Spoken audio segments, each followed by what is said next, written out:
Hey everyone, how's it going? For today's video, let's take an up-close and personal, in-depth look at the 2015 Porsche 911 Turbo S. So this is going to be a detailed, in-depth review of the Turbo S. We'll start it up, show the engine, get an exhaust clip, and go over the performance data, as well as show you a bunch of the unique aspects of both the interior as well as exterior. And before we begin, I'd like to take a moment to extend a big thanks and special shout out to Porsche of Greensboro, located in Greensboro, North Carolina, adjacent to Foreign Cars Italia, for allowing me to come out and providing the all-new 911 Turbo S featured in today's in-depth review. And so, without further ado, let's go ahead and start her up, let her run. This Turbo S is finished in a deep, gloss black exterior, contrasted nicely by platinum gray leather interior with perforated seating surfaces, not to mention contrasting black across the doors, dash, and center console.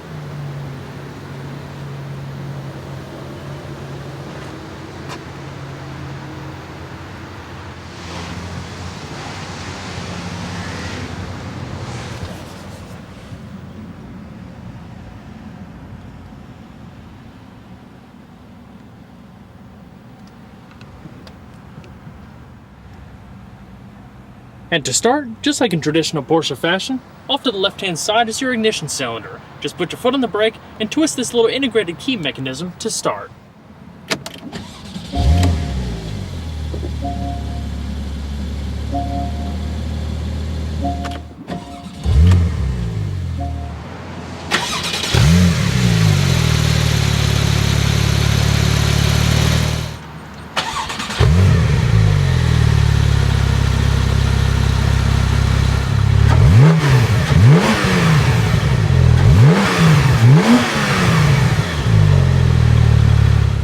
One of the first things you notice about the Turbo S when you start it up and start playing with some of the various sports settings is the fact that it comes standard with a dual mode exhaust system. When in the closed or standard setting, they automatically open up at a certain RPM, and when it's idling, it's relatively quiet, for a Turbo S. But once you press the button, either Sport or Sport Plus, you can automatically hear the bypass valves open for a much more pronounced sound. We'll talk about it more in detail later in the video, as well as go over some more detailed sound clips, but here's a quick comparison shot between the standard mode and sport mode. So first, in standard mode,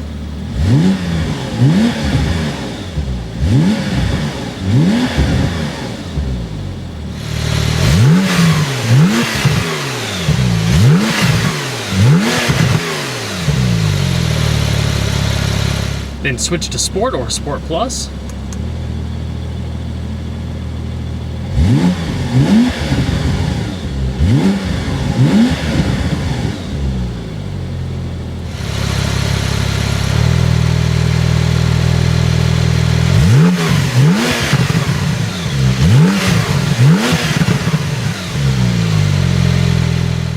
The 991 Turbo and Turbo S feature an electro-hydraulic speed proportional rack and pinion power steering system with varying ratios between 12.25 and 15.02. With the new four-wheel steering system, which we'll cover a little bit more later in the video, the turning circle is also reduced to just 34.8 cubic feet, compared to a Carrera 4 that's 1.6 feet shorter. The steering wheel is of simple design with heavy grips up top and supple leather. Previously on the 997, a 6-speed manual was only available in the entry turbo. With the all-new 991, Porsche is offering its excellent PDK 7-speed dual-clutch automated manual gearbox as the only transmission for both the Turbo and Turbo S, routed through a polished aluminum and leather gear selector. If desired, you can shift it manually via the selector below or by the steering wheel mounted aluminum paddle shifters. For improved economy, the PDK was designed with virtual gearing that allows both clutches to slip into gear ratios between the fixed set, yielding the lowest revs possible while cruising. The auto start-stop feature activates below 4 miles an hour when coming to a stop, saving a bit of fuel before taking off once more. And a standard coasting feature allows the transmission to decouple from the engine when you take your foot off the gas, allowing it to coast without engine braking. Launch control is a standard feature for the Turbo S, as is the Porsche Active Suspension Management System, feeding into the standard sport mode that hastens the already quick gear changes, firms up the dampers, increases throttle response, firms up the steering, and opens up the dual mode exhaust.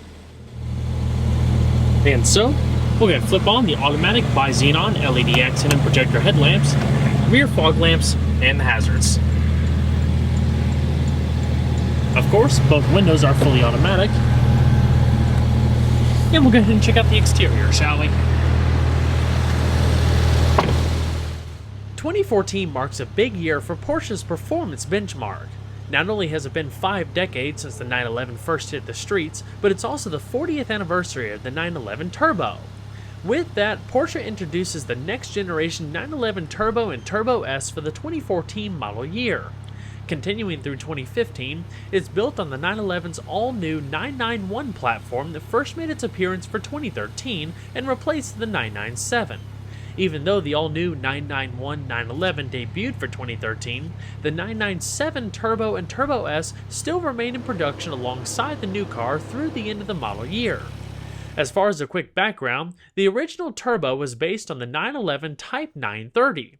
It was developed in correspondence to Group 4 motorsport regulations that, in order to race, required entrants to be based on regular production models. Therefore, they would also need to be made available to the public in some form. The 400 original Turbo Carreras quickly gained a reputation for extreme performance, solidifying it as a sports icon. They were demanding to drive and well known for their understeer tendencies and pronounced turbo lag, requiring a driver to have a higher skill set in order to properly handle the car. Now, with the all-new 8th generation 911 Turbo and Turbo S, Porsche once again raises the bar even further, solidifying it as the sports car benchmark and a technology innovator, with performance that positions itself well within the supercar territory. The Turbo S starts at a supercar-worthy price of $182,700, with the Turbo beginning at $151,100. It boasts mind-boggling acceleration and speed that can be only compared to a handful of hypercars, including the Bugatti Veyron. Now, riding on a new platform with a redesigned all-wheel drive system and 4-wheel steering setup, the 991 Turbo is more capable and more agile than ever to balance the impressive gain in power. With enough luxury and comfort amenities that rival the best Grand Tourers, the Turbo is also a supercar that you can daily drive without inhibitions. While I will refer to the Turbo and Turbo S interchangeably, making sure to point out the key differences between them, the biggest standalone fact is that all of the extra performance goodies that are optional for the Turbo are standard equipment on the Turbo S. As you would expect, both the Turbo and Turbo S yield more power from their 3.8-liter flat sixes and twin variable geometry turbochargers. For the standard Turbo, an increase in 20 horsepower and 7 pound-feet of torque yield a total of 520 horsepower and 487 pound-feet of torque. The Turbo S gains 30 horsepower to a total of 560 while keeping the same torque figure as last year.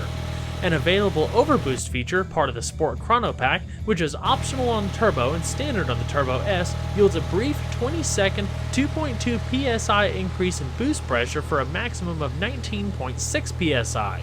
In the process, it alters the Turbo's geometry to yield an additional 37 pound-feet of torque for both the Turbo and Turbo S, with peak torque figures of 524 and 553 pound-feet respectively. This extra grunt is available between 2100 and 4250 RPM for the Turbo and between 2200 and 4000 RPM for the Turbo S. The 991 structure consists of a combination of aluminum, steel, and composite, which makes it stiffer and 13% lighter than the 997. While the body is primarily steel, aluminum and magnesium were used in key areas such as the roof, underbody, doors, engine compartment, and the luggage compartment lids. Magnesium was also used for the center console support beam. With all that power, there's a host of new suspension and drivetrain enhancements, including an all-new version of Porsche's traction management all-wheel drive system. Its heart consists of an electronically controlled Haldex multi-plate clutch pack that distributes the power between the front and rear axles. An electronic locking differential is standard. Thanks to a new water cooling feature, it's able to send more power to the front than the 997 Turbo. Another important new feature is a rear-wheel steering system to enhance turn-in and overall high-speed precision. I'm sure most people remember a handful of sports cars from the 1990s that also featured a similar concept, such as the Mitsubishi 3000 GT VR4 and Nissan 300ZX Twin Turbo. Like those systems, the 911 Turbo's rear wheels can pivot both ways depending on your speed via actuators that take the place of suspension toe links. Below 31 miles an hour, the wheels steer counterphase to the front wheels or in the opposite direction, varying as much as 2.8 degrees, which virtually shortens the car's wheelbase by 9.8 inches, making it feel smaller and more agile in low-speed cornering. In other words, it allows the car to turn into corners faster with more dynamic steering. It also enhances parking and maneuverability in tight areas, in addition to improving the turning radius. When the car is traveling above 49 miles an hour, the rear wheels will steer in the same direction as the front, varying up to 1.5 degrees, which virtually lengthens the wheelbase by 19.6 inches. This effect leads to greater directional control during high-speed maneuvers.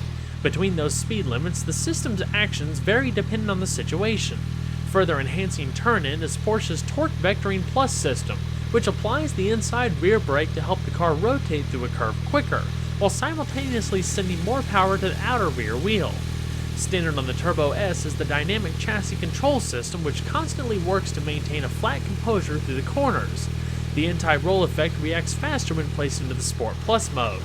The dynamic or active roll bars also allow the car to have better composure on rougher roads, while still remaining a comfortably stiff ride. Currently, there are 16 different models of the 911. To properly differentiate the Turbo from your standard Carrera, they wear an aggressively styled body that's designed for maximum downforce, as well as feeding air to the intercoolers, engine, and brakes. With the Turbo's flared rear fenders, the car is 1.5 inches wider than a base Carrera, or 1.1 inches wider than a Carrera 4. So wide, in fact, that you can actually lay your entire hand flat between the pillar and the outer edge. The front intakes are wider, while the rear fenders carry a large intake just ahead of the rear wheels and in the trailing edges of the rear fascia to either side of the signature black quad pipes. Even with all the extra tech and performance goodies, the car is just 49 pounds heavier than a 997 Turbo. One significant new feature in high-speed stability are the active aero components. These consist of an adjustable 3-stage front chin spoiler and deployable rear deck lid spoiler. In the standard start setting, both spoilers are retracted and or hidden from view.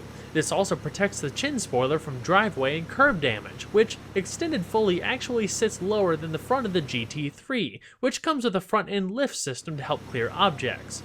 Above 74 miles an hour, the speed setting partially extends both spoilers. The spoilers can be fully extended by the button in the center console or in the Sport Plus mode. When extended, the front spoiler proudly displays the Turbo S script. The net goal is increased downforce, an important thing to have when reaching the velocities the Turbo is capable of.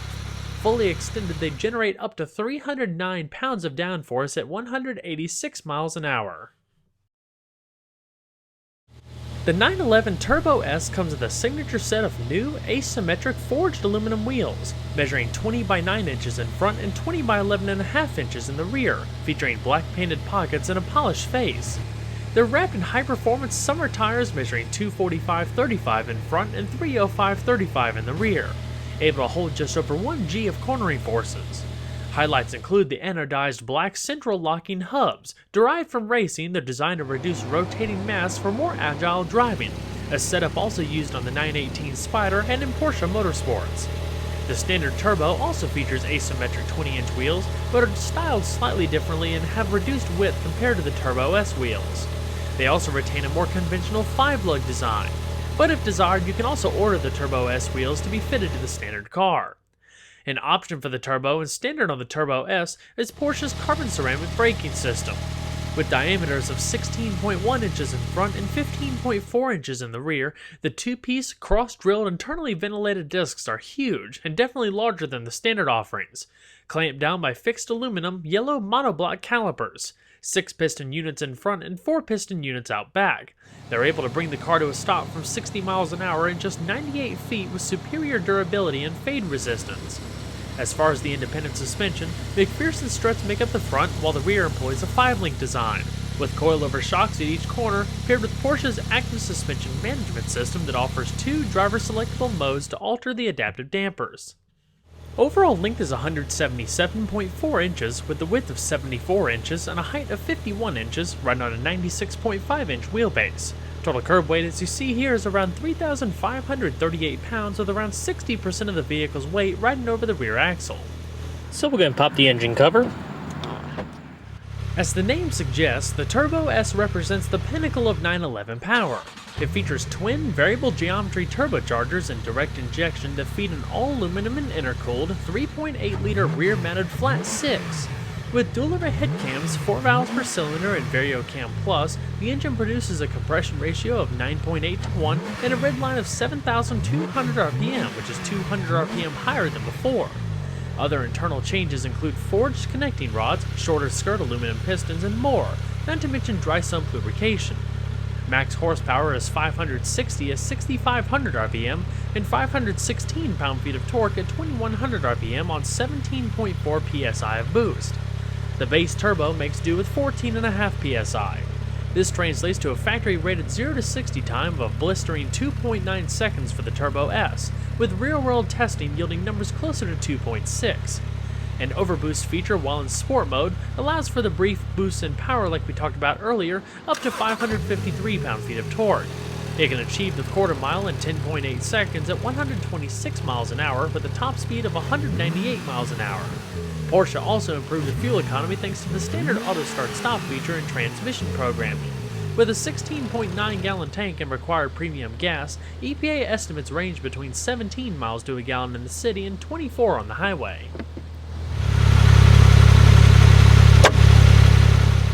The interior of the Turbo S is highly customizable like it is with the rest of the 911 lineup, and boasts world-class quality both in build and features offered. In general, the surfaces are wrapped in soft leather with double accent stitching, carbon fiber trim across the dash, doors, and center console, with satin aluminum and polished brightwork found throughout. In addition to all of the standard safety features, you can also opt for an adaptive cruise system with collision warning. If desired, the Turbo S can also be had in an exclusive two-tone combination of Carrera red and black leather. Your power windows, power mirrors, and two-person memory are all located on the door, with plenty of storage located down below.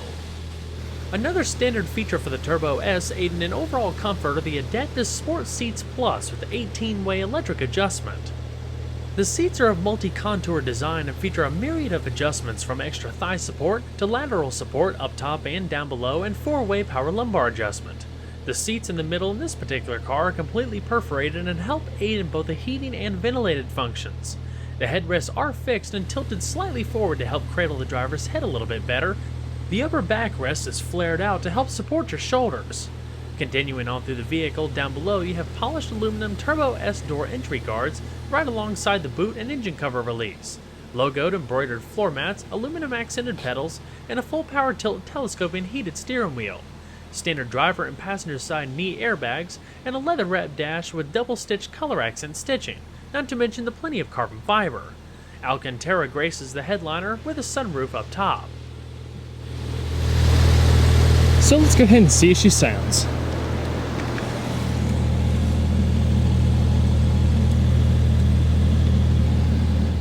So again in standard mode first.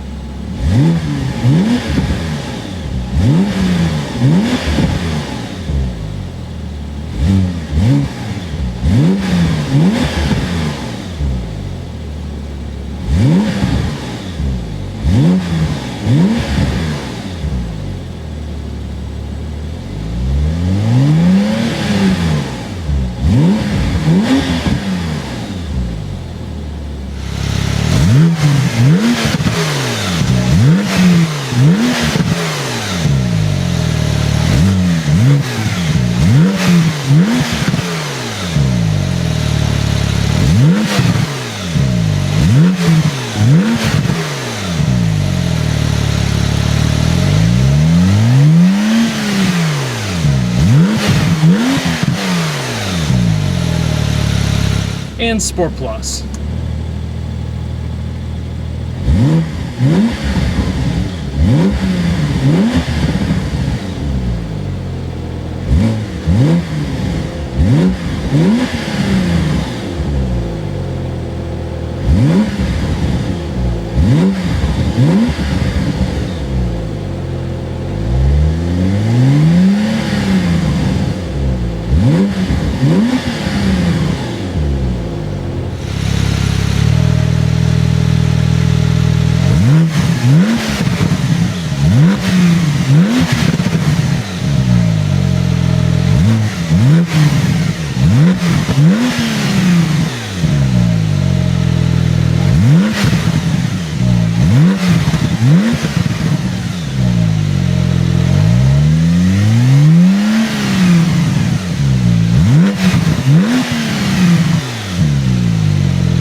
and shut her up.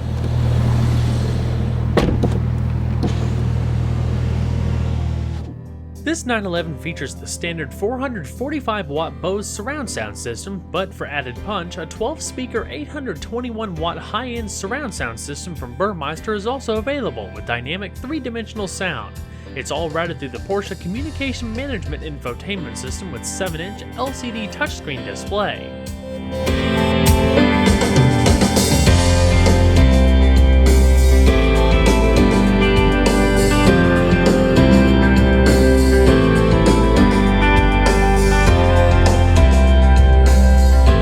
The Alcantara headliner flows down to the A-pillars. Padded visors with a card holder off to the far right and LED illuminated vanity mirrors. Your rear view mirror is auto-dimming, while on the top stack you have your LED reading lamps, turning off your parking sensors and 3-position garage home link. As far as the infotainment system, Porsche's done a pretty good job with making it pretty easy to use overall. Now, there's a whole lot of features and functionality packed into it. It may take a little while for you to play with and get used to it, but it's pretty intuitive overall, I think. It's a touchscreen based system, but does have shortcut keys down below here for things like navigation, media, and telephone. So let's go ahead and get started. On the far right here you have your map button, which we're currently on at the moment. You have real-time traffic updates. You can zoom, play with it a little bit more, and customize the layout. And if you hit the option button in the bottom right-hand corner here, that's where you can control the different options, route options, and more. Back button. If you hit navigation, that brings up your destination input, and you can of course use the touch functions, but the tune wheel on the right also doubles as a little wheel. The option button up top there can be hit via the touch function or the shortcut key down below here. Now most of the functions are going to have that option submenu so you can customize the various settings and the like. System information including real-time traffic updates, car, for personal trip data, a compass, your hands-free Bluetooth telephone in the middle here with your off and on hook buttons. It'll automatically ask you to pair one if you don't have one already connected, but you can store numbers, voice dial. The media screen, which we're currently utilizing right now, is your auxiliary, iPod, USB integration, jukebox, which is the vehicle's hard drive. You can load up MP3 files and store them on that. Your tuner brings up your FM, AM, satellite radio, and HD radio. Preset stations are located in the middle here, all the artist and song information, manual tune listing the available stations in your area, and other options. You can change the source down below there, seek tune, and your audio adjustments, including surround sound.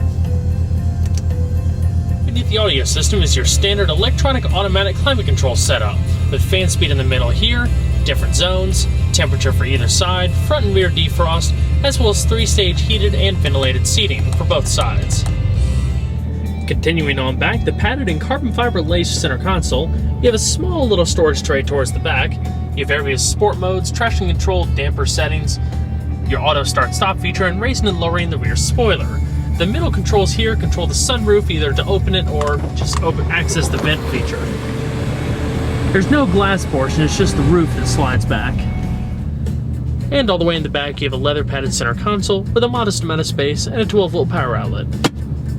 Located on either side of the steering wheel is your off and on hook buttons for your telephone, radio volume. This button right here brings up these little status gauges in the far right, and the driver info system, which shows up in that little pod right there, which we'll talk about now. As far as the driver info system, you have your navigation, telephone, audio, vehicle settings including turbo boost, temperatures, as well as oil pressure, performance for instantaneous torque, lateral G's, the Sport Chrono system, torque split, tire pressure monitoring system, and trip computer. The Turbo S also features Porsche's Sport Chrono system with a clock located in the dash that also doubles as a stopwatch. So typically it always acts as a clock, and then when you start it, it starts counting the timer.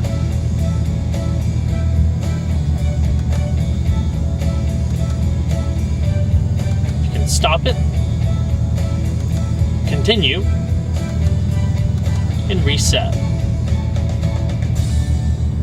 Once you get out of the screen, then it goes back to your clock. Using the wheel for the driver info system, once you're in the chrono screen, you can press down, start it, round to the next time, change it for like laps and whatnot, and reset it. Automatic rain sensing windshield wipers, as well as your headlamp washers, and your high beams, parking lights, and turn signals. Down below here is your cruise control. I'm also such a big fan of Porsche's gauge layout, with a big tachometer in the middle, digitalized speedometer readout, whereas you do have an analog tachometer to the left, oil temperature, oil pressure, and off to the far right, your water temperature and vehicle fuel.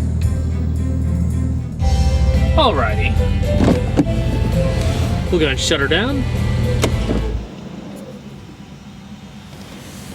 And check out the back seat real quick. In order to gain access to the back seat, all you have to do is just pull up on this little lever here and flip it forward. And like any 911, the back seat space is a little tight, but offers a nice amount of storage capabilities.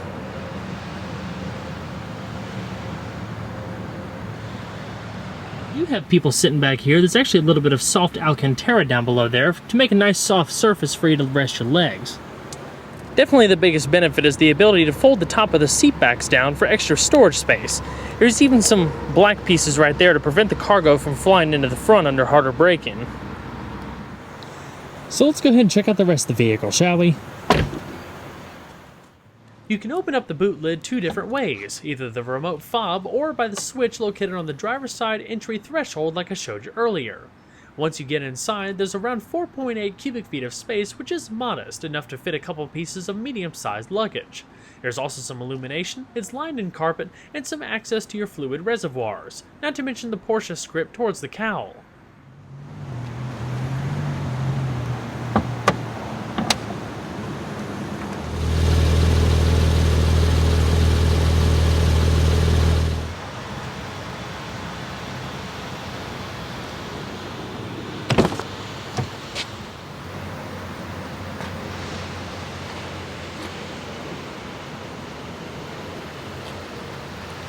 You also have the same power adjustments in the passenger seat that you find on the driver's.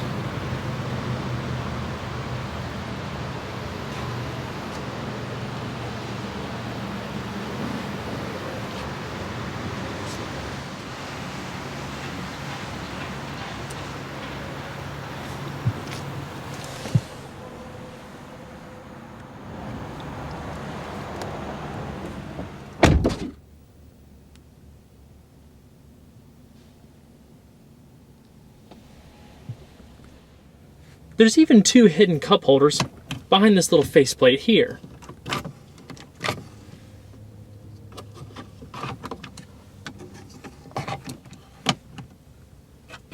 Locking glove box down below with a pretty good amount of space. Your iPod, auxiliary, USB integration, and an extra power outlet, not to mention illumination.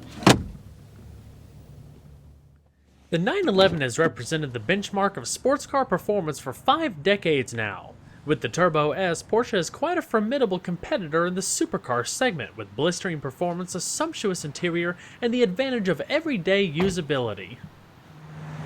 Well everyone, I hope you enjoyed the in-depth look at the 2015 Porsche 911 Turbo S. Be sure to stay tuned next time, there's a lot more where that came from. Take care everybody.